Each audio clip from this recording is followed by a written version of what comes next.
Welcome to Tampa Yugioh and the first edition of our new show, Resolving the Chain, a show inspired by a very famous ESPN show that I hope won't sue us. With me today is my good friend Sammy from here in Tampa. Sammy, why don't you take a second to introduce yourself? Hey everybody, I'm Sam. Probably know me on John's video from when me and Ryan are just fucking around, and then John West is there as well from our podcast, the podcast series. Kind of sort of miss doing those, but with these times it's kind of hard to do. Yeah. Have you been playing any Yu-Gi-Oh recently? I have, just online, and those little tournaments that we've been going to, at Sebastian's house or at Ryan's house, but nothing too much Dueling Book is God's saving grace for this community, I guess. Yeah, it's crazy how everything's just shifted online to really one of the shittiest platforms. It's either that or remote it works. duels, and yeah. Not everyone Nobody has likes remote duels. Yeah. I can't even play Jack in the Hand. That's true. Duels. So let's get into today's topics. We got 5 chain links we need to resolve today, starting with Chainlink 5, Pot of Prosperity. Blazing Vortex just dropped last weekend. We saw just a couple decks in the LCS playing Prosperity, but I think we're going to see a lot more of this card. So, Sammy, what do you think is, what deck are you looking at playing Prosperity in? Honestly, like I said, that we were talking about before, I feel like that Eldritch deck is just going to be absurd. There's a bunch of rogue decks too that can actually play it. Honestly, I feel like this set is garbage except for a couple standout cards. I feel everyone has that same mentality of it. Rogue decks can definitely play that. Some dude just topped with ABC playing that deck, and he played the new pot card just looking on MCO40's channel. But yeah, me, if I were playing it, I'd get that card, probably Eldritch or maybe Dino, just to run it, just to get, your miss or whatever it is. What about you? What do you feel about that card? How do you feel about that card? I think the card's insane because I think a lot of people are looking at the 6 card banish to dig 6 cards into your deck, and they're like, well, that's too steep. What decks can afford to do that? There's a couple that can, Drytron probably can, Eldritch can, probably Dino can. Decks that don't really go deep into their extra deck. But even things like Invoked, the Lyrolux Tri-Brigade deck, that can, do it by just banishing 3. I've actually been trying to play it in Lyrolux Tri-Brigade, where it's there's a couple of cards in there that you're not always going to use. If you don't open Gamma, you're not going to use Omega. So toss it, dig for your combo pieces. So there's a couple decks that basically can just get the Pot of Duality without the special summon restriction. And that's really good. It helps you see your side deck cards, helps you see combo pieces, hand traps, whatever. So I think, Japan hasn't been super, throwing it and everything, but I think that America probably will. I feel like it's just the Dragoon effect. People are just gonna try it out. And Dragoon, you can play that card with Dragoon, just protect Dragoon deck. And like I said, we won't really know until people actually start playing the card more. Yeah. I think as the, there were, like I said, there were only a few people in the LCS that did it. But I think as more events are kind of brought into focus and we see the results from those, I think more and more people are going to, kind of jump on that. I know I was watching the stream, the Twitch stream for Asala and Jesse and Ryan and all those guys, and they were super hyped on it. And actually, another deck is really good in Zephyra. Zephyra barely uses its extra deck, but it can do the full 6. So I think there's obvious decks, like you said, ABC and Eldritch that can really use it, but I think there's some less obvious decks that can as well. Exactly. So I already got my play set. Really? Wow. I might have to get mine too, just in case. Yeah, I picked it up on the low at 75 each, so it's my Lord. Yeah, I feel like that card's gonna go up now, just because it's the only card in this set that's just pretty bonkers. Other than that. There you go. There's the timer. So let's take it to Chainlink 4 and resolve this one. There's been a new Reptile archetype revealed finally. After so many years of people guessing that Snake Rain is going to be busted, we finally have a deck that can use it. I don't know if it quite abuses it the way we thought it would, but I think there's some pretty cool cards. Did you get a chance to look at them at all? I got to look at a few, but like I'm in like a dino group because that's just like one of my decks that I would love to run. People are thinking about mixing it with dinos. Like I really don't get the like whole gist of it. So like I just have to read over some of the cards more. But from what it looks like it gives a bunch of pluses. Don't get me wrong. But like I said, like I was talking to you before, I feel like the drawback is just like you're giving your opponent cards. Maybe I'm just not thinking about it in the whole aspect of it. Yeah, so I think a lot of the Abhyss, that's what they're called, Abhyss, like a snake thing. Mm-hmm. Nice pun. They a lot of the cards, it's kind of one of those archetypes where there's gonna be Dirtles who play like all of the cards in the deck and they play it like pure. But I think the real thing to look out for is what happens if somebody figures out a way to like combine these with some other engine or something, Yeah. and they're only playing like 12 Abhyss cards, kind of like Drytron. Drytron only plays like 7 names, but it's still a Drytron deck, and it depends on the Drytrons to get the engine started. So I think like, they're all light and dark, which is crazy. So you can already do Chaos Dragon Levineer, BLS. They have some synergy with like Lair of Darkness. Uh, yeah, it is weird that they let your opponent get cards, but in some capacity they also punish them for it. And they have some kind of like Infernoid type field wipes. So I don't know. I think once we get our hands on the cards, I think people are going to start finding a way to break it, because light and dark is always going to be good. I agree. And that's just like I said, like I'm reading this trap card right here. That's I guess it's like a what? Where is it over here? You can activate one. No, there's a monster. The continuous trap. During either player's main phase, you contribute one reptile monster, then target one monster in your opponent's graveyard, special summon to your side of the field. That's actually absurd. Like, it doesn't negate the effects that you get from your opponent's graveyard. Like I said, in the format that we're on now, it would be good just taking someone's like Lord when they send for cost or anything like that. It's just, I think it's absurd. That archetype does have potential. It's just a matter of who's going to break it, who's going to figure it out. Yeah. I think they were kind of similar reactions to stuff like Drytron when it first was revealed, where it's like, well, these cards suck. Like, what do these do? But now, once we figure out, okay, there's all these cards that synergize with it. Like in this case, we've got like W Nebula Meteorite. There's like Offering to the Snake Deity, where it's like an Icarus attack. They have snakes have a Monster Reborn. They have like a generic rank 4 Searcher. Like, there's a lot of stuff in this game that supports reptiles, and I mean, obviously, Snake Rain is like the big one too. Let me just dump a bunch of names to grave, and just set up with one card. So yeah, I think there's potential there. It definitely is. Just figuring out who's going to be what. Yeah, definitely. So let's move on to Chainlink 3. What do you think of the current meta? We've been playing a little bit, at people's houses and stuff. But what do you think? Do you think it's fun to play? Initially, I thought this meta was garbage. I'm gonna be the first one to admit it. But as we started playing and everyone starts, deck lists come out and tournaments are being held, like I feel like it's a great meta. Like it's not one deck that trumps all. You do see Virtual World playing VFD and all that stuff, but it's just like there's different decks that are winning. Like it's not just one deck standing out, and that's what I love about this format right now. Yeah, I agree. I mean, you're seeing some really interesting decks. Like you've got your Eldritch stuff and all the variants. Then you've got like Drytron and VW like completely dominating, because those decks are just crazy good. But then you've got the rogue picks like the Tri-Brigade Lyrilusk that, especially with the new card, like they've got one card combos, and any deck that can combo with one card is worth looking at. Even that Dragon Link deck that's just coming back out of nowhere, like that Dragon Link, like I would never thought that ending on Seal Tidying would be enough right now, but sometimes it just is. Like it's absurd.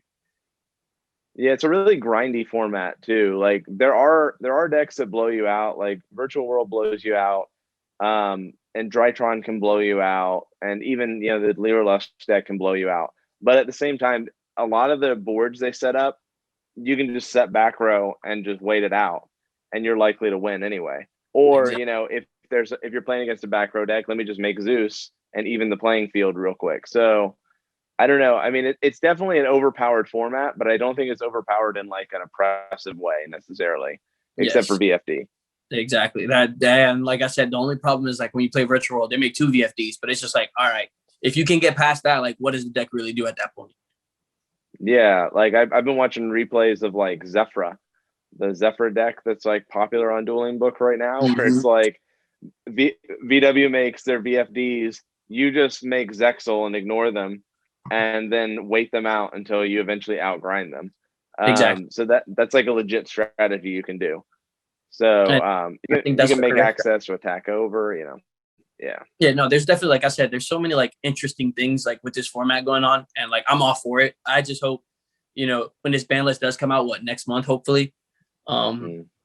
it definitely, just shakes it up even more, because I definitely want to see more decks being played. I just like that the diversity for Yeah. me. Yeah, me too. I mean, there's something to be said for simplistic formats where you can really like have an easy time siding and stuff, but there's another thing to just everybody at the tables playing a different deck. That there's just kind of a rush that you get. If you're a fan of this wacky game, like Exactly. there's something to be said for that. So yeah, I agree. I think it's a fun format. Let's move on to Chainlink 2. There's been a lot of leaks from Ghosts of the Past, which is coming out relatively soon. They're bringing the Ghost Rares back. We've seen Dark Magician, Firewall, BLS Link. What are you looking for? What are you looking forward to out of this set? Like you said, that Firewall, I think like if a lot of people did notice at the bottom of that card text, like we were talking about earlier, that says once per turn. So that could be a hint that, Firewall might be coming back or what's up with that. But if that does come back, I definitely want to see how people, if it's not going to have the same impact, obviously, but are people going to still be playing it? And on top of that, it's going to be a price tag card. It's going to be a price. It's going to be a price card. Like Ghosts haven't been reprinted in how long? And then I would like that BLS. I think that BLS looks absurd if it's real. If these leaks are real. Yeah, general consensus online seems to be that they're real. And some additional details I've seen about the Ghosts is that they don't have the full like layered holographic effect that old Ghosts had. They're not as great as the originals, but it's still a really cool rarity. I was looking back at some of my old Ghosts like Scarlight Red Dragon Archfiend and like Odin Lord of the Aesir and stuff, and like some of the effects on those cards is just nuts. Like you can just sit there and trip out looking at them for for minutes at a time. Now, So do we I'm know it's hoping supposed to they be? capture that. It's supposed to be what, five Ghost Rares, correct? Yeah, we know 4 right now. It's like Alternative, Dark Magician, Firewall, and BLS. So there's one more left to be revealed. Really? What's that? Okay, yeah, Dark Magician. Oh, yeah. Yeah, Dark Magician. It looked like it was the original one. Maybe I was just tripping, but yeah, I think it's the original Dark Magician. Exactly. Yeah. So yeah, we just know those 4. I wonder what that 5th one's gonna be, because I wouldn't have known, especially when they threw Firewall in there. Like Blackluster Soldier makes sense because that's an old card, not like the Soldier of Chaos, but just Blackluster Soldier in general. Dark Magician is obviously gonna be a freaking icon card. Dark Magician Girl for the weebs, obviously, and then the Firewall Dragon, like that's the only standout card. So like they can really do anything with this 5th spot, and I'm really excited to see what they're gonna go with it. Yeah, and besides just that, we know that there's a lot of like new cards coming out too, or imports from Japan. Like I think there's some world premiere cards, like one for Shadal. There's like new Shadal support. And there's also the Dragoonity structure deck from Japan is being released in this set, along with like the Sun Avalon cards and some of the other like anime cards from Yu-Gi-Oh! Vrains. And like I think like some Adamantipator stuff might get reprinted too. Like that's what everyone's saying. Like, oh, like it just all depends. Yeah. Yeah, it's still a lot up in the air, but I think they've been killing it with the reprint sets lately. So I mean, you can't really complain whatever they bring. Yeah. So that's Chainlink 2. Let's move on to our final Chainlink and resolve this chain. Sammy, if you had the chance to have any card printed as an ultimate rare, what would it be? We've just seen the OTS pack ultis be revealed for the OTS pack coming out in a couple weeks. You got Arm Dragon, you got Needle Fiber. If it was up to me, if I were to make one, it would definitely be. Oh yeah, so yeah, no, we don't know the 3rd one. It's Arm Dragon level really? Hulk, and then we don't know the 3rd one yet. But I'd have to shout out Uncle George. A nice little Dark Destroyer or Farm Girl. That's just me. That's the inner weeb in me. But realistically, I think it would have to be like a spell card, maybe a hand trap. Yeah, well, I mean, what about you? Like, what card would you like to see? Like, forget OTS or whatever. If Konami came to you and said, Sam, we want to make an ulti of your choosing, what would it be? Yeah, no, I think it'd definitely be either Farm Girl or Dark Destroyer. Like, that's a hard for sure. I feel like yours would be Alistair. Yeah, I think I could go for Alistair. Or Mechaba would be really cool, too. Oh, Mechaba would definitely Ulti Mechaba would be hot. Yeah, I think also it'd be cool to see like Gagagigo. That'll never happen. No, that card deserves a hollow printing. I agree. What's insane is I really like when they do the ultis, like on the OTSs, like the blue in it. Like that, I think that Swap Frog looks gorgeous. Like that's definitely that's one of my favorites that I've ever seen, hands down. So I can't wait to see like how the Hulk actually looks. Like sure we can see it online with the leaks, but like I want to hold it and see it and how it looks. I think that Arm Dragon level 10 was just a waste of a spot, to be honest, but they got to sell. So I don't know what they were doing with that. Yeah, I don't know. I mean, that feels kind of like, when they did Link Spider or whatever. It's like, who asked for this kind of thing? But it was overdue for a reprint, but then they immediately reprinted it in Ghost from the Past as an ultra rare. So I don't know who this reprint is for. I guess it's for all the Chaz It Up people out there. And then you get that Dogmatica Punishment card as well. Yeah, the dragon, Shaddoll Dragon's a nice upgrade too. I'm excited. And then Borbo as well. Yeah, you can finally get all hollow. Well, I guess Hammer Kong's still not hollow. That's true. Almost all hollow.